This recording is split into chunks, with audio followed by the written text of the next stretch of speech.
A big thank you to Squarespace for sponsoring this week's video. As we embrace the ups and downs of life off-grid, it's nice to know our website can take care of itself. Reconnecting with nature, I can already tell this next big chapter is going to be the most beautiful one yet. Welcome to our wall tent tour. We have a 16 by 24 foot wall tent with the additional 6-foot porch. 384 square feet of interior space make this the largest off-grid living situation we've ever constructed. And in many ways, it's also the most comfortable and functional. But this is way more than a tent. Lou really did it up with the build, so it feels far more like a tiny house than a wall tent, but it is completely off-grid. We have water from a well and solar power, but I'll get into the nitty-gritty of all of our off-grid details after I show you all of the interior, because that's my favorite part.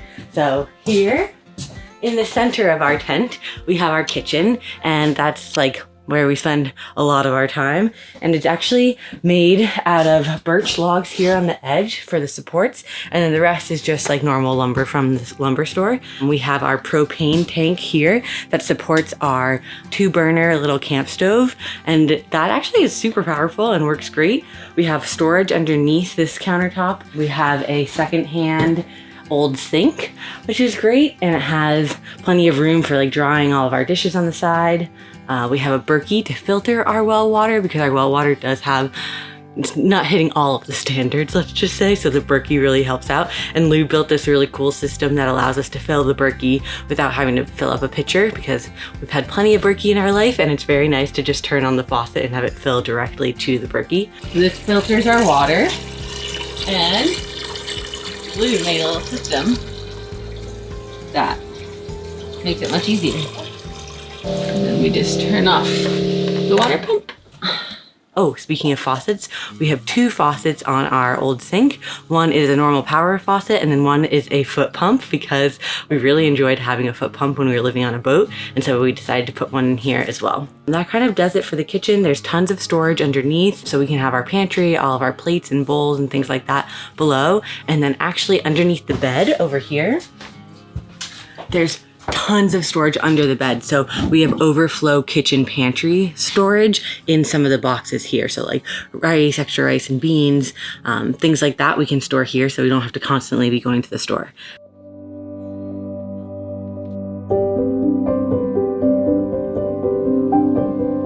So let me show you the bed. This bed is also hand built by Lou, and it's made out of birch logs as well.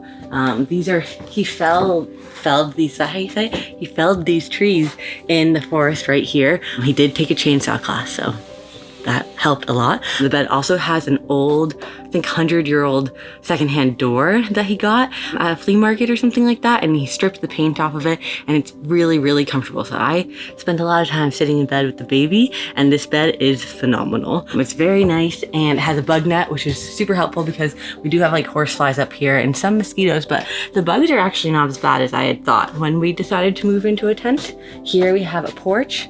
That's actually a really nice feature of this size wall tent. The wall tent is from a company called White Duck, and this size you get 2 doors, one in the back and one in the front, and you can open these up. Not only do you get the view, but it's really good for air ventilation, so I appreciate that. And then also for laundry, Lou built a little system up here, so I can hook the laundry line here, put it down all the way there, and there's a pulley system, so I don't even have to leave the tent to hang the laundry, which is just phenomenal. The design features I feel are a very nice touch is that these saplings match the saplings in the center that kind of break apart the kitchen, and then also we have saplings in the front of the pantry or the countertops, so it's kind of 3 distinct sections of saplings that bring it all together with the birch poles.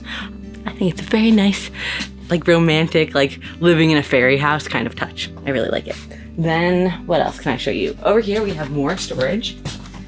So these I think are just IKEA, but when you're living in a space like this, we have so much different clothing because the temperatures are crazy here. So it's really nice to have extra storage because you're going from 100 degrees to 45 degrees. And so you need winter clothes and summer clothes at all moments, and rain clothes and everything else, because the weather up here is pretty wild.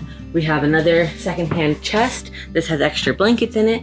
And then this is really nice. We've never had an off-grid setup that has a fridge and freezer of this caliber. We have a huge freezer and then a huge fridge, and that's because we have a big solar field. It's really nice to build off-grid when you don't have to move anything after, and doesn't have to be secure for like driving down the road or anything. It's a whole new style of building for us, and it's very nice because it can feel like a little bit more luxurious. You have a little bit more space.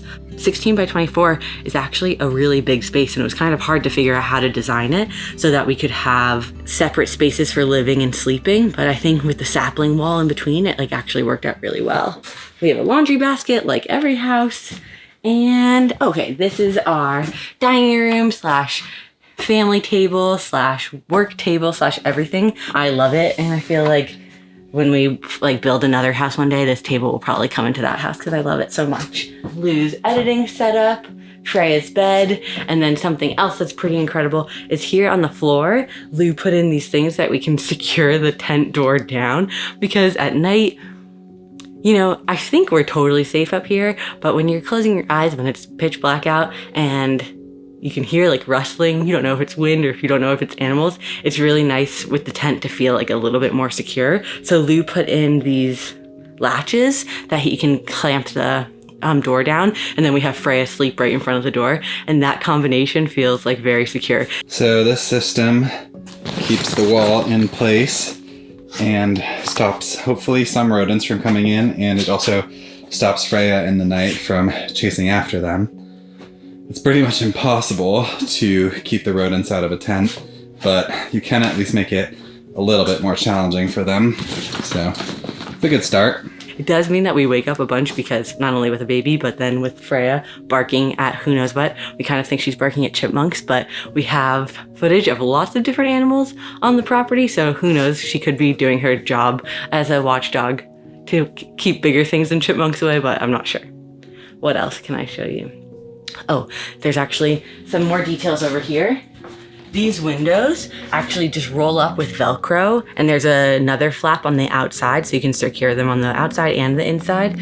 And that's like stormproofing, but also it's really easy. And so the water, I haven't slept very much with a new baby. The air can go through really nicely. And then Lou also put in kind of like boat netting along the whole edge of the tent, because it is built on a platform, so we didn't want like our dog to run off the edge. And so we have that, and the balcony in the back for like dog slash baby proofing. Not that he's on the move yet, but what else? There is a spot for a chimney, so we could get a wood burning stove in here. So that might be something that we do in the future, because it does, winter I think approaches pretty quickly in upstate New York. But yeah, I feel like that's pretty much the interior. It's really beautiful. It's kind of an overcast morning, but normally it's super bright in here.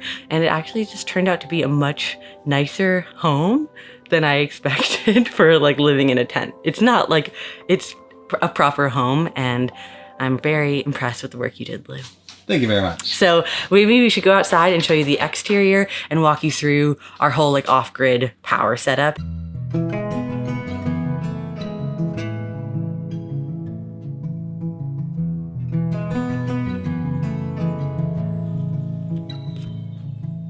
So welcome to the exterior portion of the wall tent tour. Our wall tent sits upon a big platform, and the platform is supported by trees that Lou actually cut down himself. They were eastern hemlock trees, and then he cut them into logs and then peeled the bark off of them and then sunk them in 4 feet deep. So there's 18 posts that support the whole tent, and they're all placed in 4 feet deep so that it can hopefully not rot and hopefully not move with when the land freezes in the winter. To support that longevity of the platform, we use this thing called post saver. It's a kind of a shrink wrap thing that goes around the post, and apparently it makes the post last up to 25 years. So we'll see about that. I don't know, but hopefully the platform will stay in place probably longer than the tent even will. But I'm pretty impressed with the look of it from here. This platform is on a hill, and I feel like it actually gives it a lot of ambiance when you're standing on the porch. So here we've got 1,000 watts of solar panels. That's what does our editing setup, our fridges, the water pumps, and all that jazz. And the electrical lines run right through here under these rocks is the electrical lines and the water lines. Lou built a little box under the house, and that is where all of the batteries are. It kind of looks like a doghouse or something like that. And inside that is where all of the batteries are.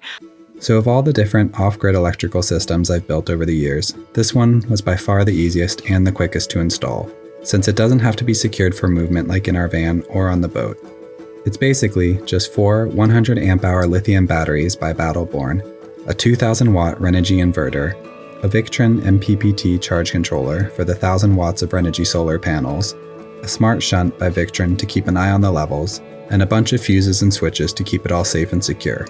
For 2 fridges and a water pump, this system is oversized, but I wanted a battery bank big enough so that I could reliably edit videos for a week in rainy conditions, and also leave the tent for long periods of time without having to babysit the battery level each morning.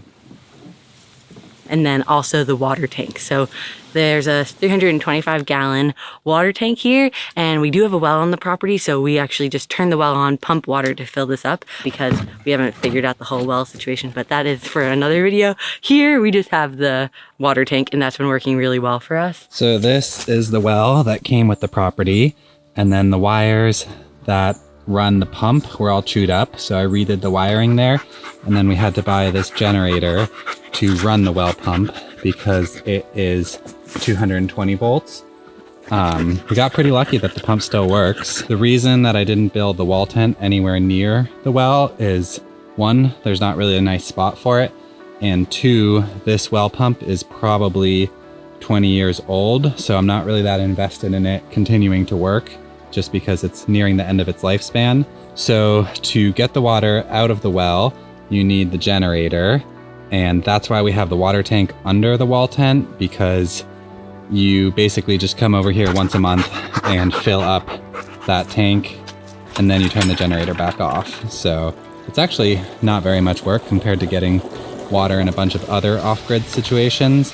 What else do we have in the back? We have our outdoor shower, which is fantastic. And there's like a little gravel pit that Lou just put in because when we were taking showers before, our feet would get so dirty. So you're trying to get clean, your feet are getting dirty. So he put in a gravel pit, and that's fixed it a lot. The other thing that's a nice feature for the back of the tent is that from here, from the sink up there, the water runs all the way down here into this closed system. This planter here has the runoff from the sink that goes into it, and then the reed plants use the water. So that's our system right now. It's a closed system, so we're not like putting any water into runoff anywhere.